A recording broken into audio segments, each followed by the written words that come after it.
দিচ্ছে না। হ্যালো বন্ধুরা, আমি রনি এবং এটি আমার চ্যানেল রনিস ফুডস।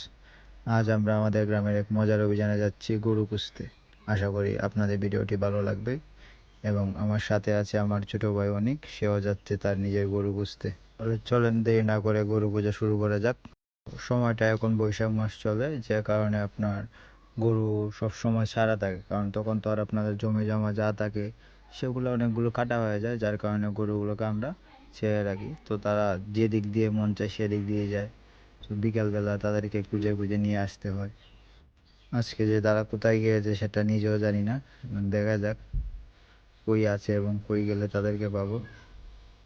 ওই যে সামনে যে একটা ছোট্ট গ্রাম দেখতে পাচ্ছেন, সেটাই আমার প্রিয় গ্রাম। এখন এরকম শুকনা দেখা যাচ্ছে, বাট আর কিছুদিন পরে আপনার সব চারিদিক দিয়ে পানি থাকবে। পানির জন্য আর কিছু দেখা যাবে না। সো চলেন দেরি না করে আমাদের দিকে আমাদের গন্তব্যস্থানে যাওয়া লাগবে। আমাদের গরু খুঁজতে হবে। তারা কোথায় আছে? সামনে দেখি এক পিচ্ছি তার গরু নিয়ে আসতেছে। তারপর তাকে জিজ্ঞেস করলাম যে আমার গরু কি দেখছি কিনা। সে বললো এই দেখো সামনে গরু আছে, যাই দেখো যদি তোমার গরু তাকে ওইখানে থাকতে পারে।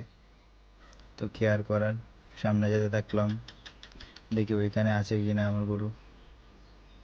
এখানে অনেকগুলো গরু দেখতে পাচ্ছি, কিন্তু জানি না আমার গরু আছে কিনা আছে, এবং আমার অনেক যে তার গরু আছে কিনা আছে এখানে।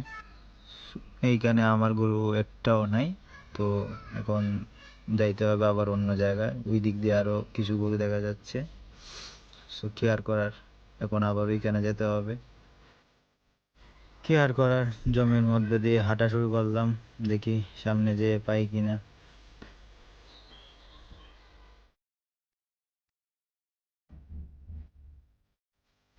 হাঁটতে হাঁটতে ওই সামনে গিয়ে আরো কিছু গরু দেখা যাচ্ছে, দেখি ওইখানে আছে কিনা। এদিকে অনেকও তার গরু না পেয়ে সেও খুঁজছে। তার গরু একটাও পাই নাই, আমারও তো একটাও পাই নাই।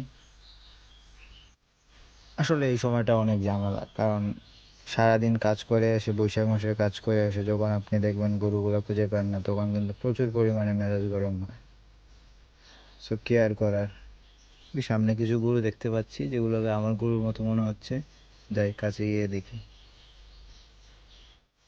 হ্যাঁ, এই সোনামণিগুলো আমারই। আমার 3টি গাভী এবং 2টি ষাঁড় বাছুর ও একটি গাভী বাছুর আছে। মোট 6টি গরু আমার।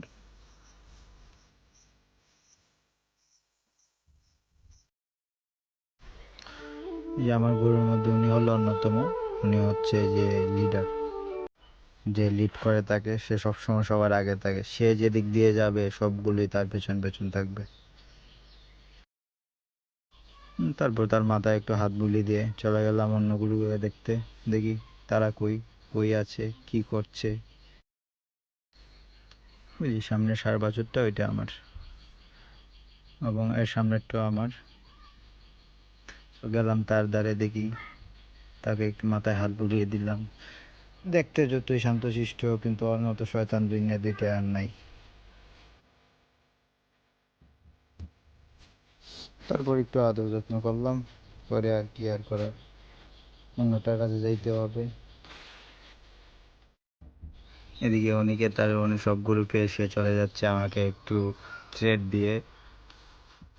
হ্যাঁ, বিকালবেলায় এই গরু ডাকানোর মজাই একটা আলাদা। আপনার এই প্রাকৃতিক পরিবেশে আরও গ্রামের অনেক মানুষজন থাকে, ছেলেপুলে অনেকগুলোই থাকে, সবার সাথে একটু সময় আড্ডা দেওয়া যায়। এই যে এটা হচ্ছে আমার আরেকটা গাভী, ওরা 4জন, আরো 2জন আছে। এই যে তারা 2জন, মা মেয়ে।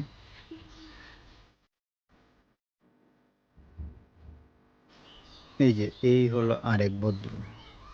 ওর মতো ভদ্র পোলাপাইন দুইটা দুনিয়ায় আর নাই। কি শান্তশিষ্ট তাই না? কিন্তু ভাই বিশ্বাস করেন, যেই মার মারে ওর, দেখেন এমনি কিচ্ছু চিনে না, কিচ্ছু চিনে না। ওই যে কথায় আছে না, বিড়াল বাজা মাছ উল্টায় খাইতে পারে না। তো সন্ধ্যা হয়ে আসতেছিল, এক চিঠি ধরে বললাম কি রে গরু নিয়ে যাবি না, সন্ধ্যা তো হয়ে যাচ্ছে। বললো নিয়ে যাবি। আস্তে আস্তে গরুগুলোকে বাড়ির দিক দিয়ে নিয়ে যেতে লাগলাম। তারপর আমি আর পিছিয়ে আরো কয়েকজন মিলে সব গরুগুলোকে একত্রিত করলাম, করে তারপর বাড়ির দিক দিয়ে ডাকিয়ে দিলাম।